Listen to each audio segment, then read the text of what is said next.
It's 1 1/4 cup of honey,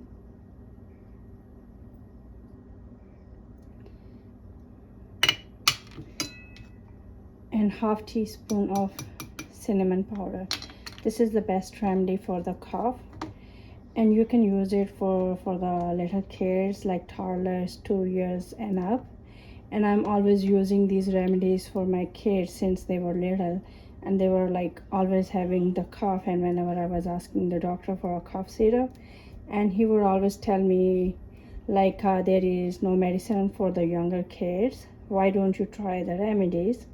So I came up with this remedy, and it really works like magic every time.